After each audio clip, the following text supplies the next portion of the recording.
We're obviously anticipating the game tonight. You know, they're in Arizona. Yeah. Arizona's a good team. And Sheldon Keefe behind the bench. But I think, you know, the expectations are so high because of the team that he's taking over for. And he's just been kind of lurking in the background, winning championships with the Marlies and getting all these wins. And his reputation has been built up, you know, significantly. But I think it's almost too extreme right now based on what I'm seeing, you know, social media, the fan base. Like, he's just a coach. He's not a miracle worker. Where are your expectations at for the first, 5 to 7 games for Sheldon Keefe?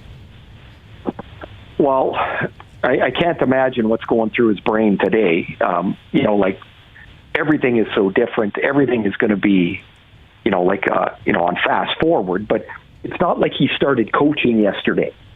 He's got no NHL experience. He's coached thousands of games.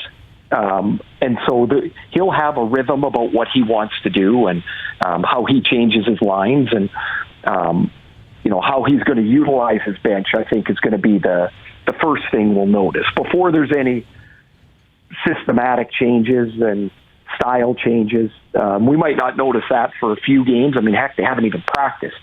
So there's going to be some guys caught in between a little bit. I think that's what Dubas was talking about when he said to be open for change and, to accept that it's going to be a little different. But for me, or in the first couple of games, I'm most interested in what the minutes are going to look like for players, what their roles are going to look like. Will they use, I don't know, would Austin Matthews kill penalties now? I don't know. He never has, but maybe he wants to try him at that.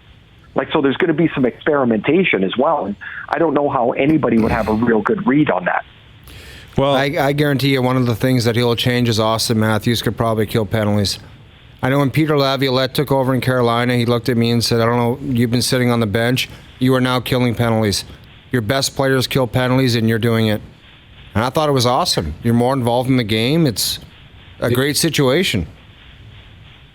Another thing I would say, I don't know if you guys agree, but I got to think that, Tavares and Matthews are going to be starting to take some face-offs in the defensive zone. Well, yeah. And even Babcock said that before last game, I think. He said, we're going to change the way our kind of zone starts have been applied.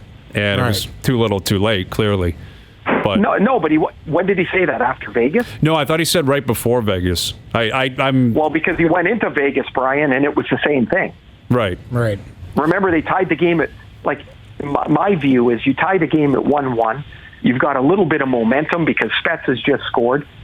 I've got Matthews or Tavares, whichever one was fresh, goes on the ice next, not the Gauthier line. What are they going to do?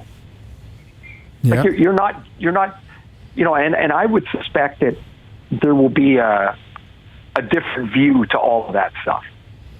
Yeah, I agree with that. And Sheldon Keefe had one comment today that stood out to us. I'll play it for you, Ray, and I'd be intrigued to hear your reaction to it. Here's what he had to say about the roster and how it's built and how he's going to approach it. My message to the players today is that I'm not focused on what this team isn't. I'm focused on what this team is. And we've got really good people here. We've got a lot of talent, and we have the ability to make life hard on the other team in a lot of ways. So focusing on that, we believe will produce positive results. I got to think that's music to the ears of Kyle Dubas, and there's a chance Mike Babcock heard that and said, "Oh, really?" Because I kind of get the impression that Babcock might have been saying, "I don't have this, we don't have that. Give me this, give me that," and Keefe is saying, this is what we got, and I'm going to try to emphasize the good things as opposed to focusing on what we don't have. How would you react? I would totally agree in the sense that the team that was built never seemed to be one that Babcock was comfortable with. I don't think that's really going out on a limb too far. He keeps talking about digging in and heavy hockey, and where? They don't have that. They have to play a different way. I couldn't count the number of coaches that I've heard over the years trying to coach a team that they don't have. I remember, we were in Atlanta. We're an expansion team, and they wanted to play this really physical style of play. And I remember standing on the ice with Nelson Emerson, who weighed less than me. And I go, well, how's this going to work? Like, what do they want us to do? Like, they wanted a really aggressive forecheck and crash and bang, and me and Nelly weigh 350 pounds combined. We're like, well, this isn't going to work. And then they decided, after getting a bunch of big wingers, that we need to have more skill. So then they went to try and get more skill. Well, they didn't have that either. And so they were trying to coach something they didn't have. And I think that Babcock wanted to play a style that didn't fit the makeup of the players, both as you see them as a player and as a person. So I might wish William Nylander would forecheck a little harder, but he doesn't. But what he does do is get into the zone with control, create offense, shoot the puck.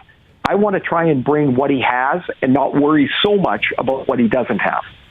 And it sounds to me like when Keefe says we can put pressure on the opposition in different ways, it seems to me that that's kind of the road he's looking at.